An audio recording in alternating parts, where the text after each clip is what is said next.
Good morning, everybody. Welcome back to Cilinix Crypto, and welcome to the channel if you're new as well. And welcome to this new video in which we're going to do a full update on Auster. All right, we have to do a full update on Auster. It's one of the cryptos that's actually holding up the best in the last 24 hours, but is it holding up well? In my opinion, no. And we'll talk about that, where we're going to do a full update on, first of all, what happened. We'll talk about the fundamentals for Auster. How is it actually doing as a protocol, as a platform? Is it still making a lot of money? Is it still growing?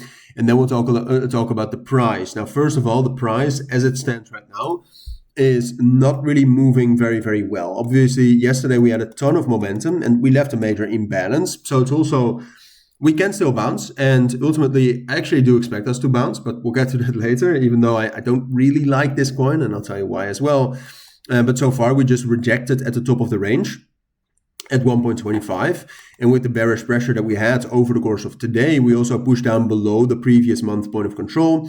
And the point of control since the move the 10th of October, that major liquidation day, right here at 1.08 and 1.1. Right, so we push down below that. That's generally a bad sign. I mean, usually what you want to, if there's momentum, you want to hold the point of control, right? Otherwise, it's you're never going to break out. So you're just going to stay in the consolidation. But okay, there's a coffee machine going on in the background. My apologies for that. And the audio in general is already not that good, I think, with my laptop. But no, yesterday the major news was this, right? CZ of Binance said, full disclosure, I just bought some Auster today using my own money on Binance. I'm not a trader. I buy and hold. First of all, I have to say something personal about this. This is crime. I mean, he also said in a reaction to someone else, damn, I was hoping to buy some more at low prices. I mean, who is he kidding, right? I mean, he's either a genius that has connections throughout the whole world, has billions and billions of dollars and built the biggest business in crypto and one of the biggest private businesses in the world. Either of that is true, or he's so stupid that he doesn't understand that this will make the market move. Auster is the third crypto he has ever mentioned, and arguably he has the most pool in the entire market. So I think this is criminal, but those are my personal thoughts, and I won't let that get in the way of how I view Auster. But it's a bit crazy, okay?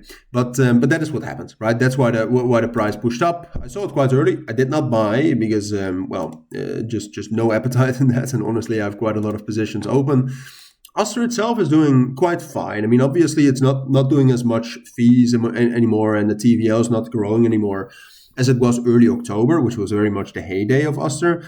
But you can see that the revenue is quite stable and the revenue is quite high, right? They're still making millions of dollars a day, which brings their annualized revenue to probably close to $1 billion, which is great.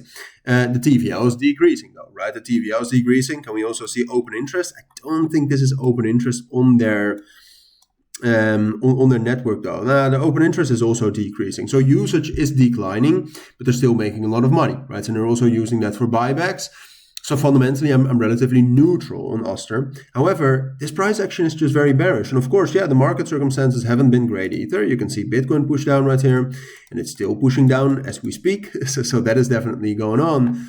But if someone so influential buys Auster and we're not even able to hold the point of control, you have to be relatively bearish. Now, like I said, I do expect a bounce. We left a major imbalance right here. We're pushing down all the way to the bottom of the fair value gap and that major support level at $1.95. I do think we're going to be able to hold that as support for now. All right, so that will spike down into 95, maybe into 90 cents, but I do think we'll be able to find support there. And then ultimately, and honestly, the question whether we are still going to rally again after this momentum is going to depend on, first of all, if Bitcoin is actually able to bounce. That does matter. It really does. And if Auster can get a strong reaction at 95 cents. All right. If we get a very strong reaction there, then we can rally. Then we can reclaim $1.08, which is the main resistance level right now. And we can easily rally into 1.25. But for now, due to the price action we've seen so far and due to the fundamental decline decline, I have to say about Auster, I think it's most likely that we'll find support, but that from there we'll just, regain some stability here.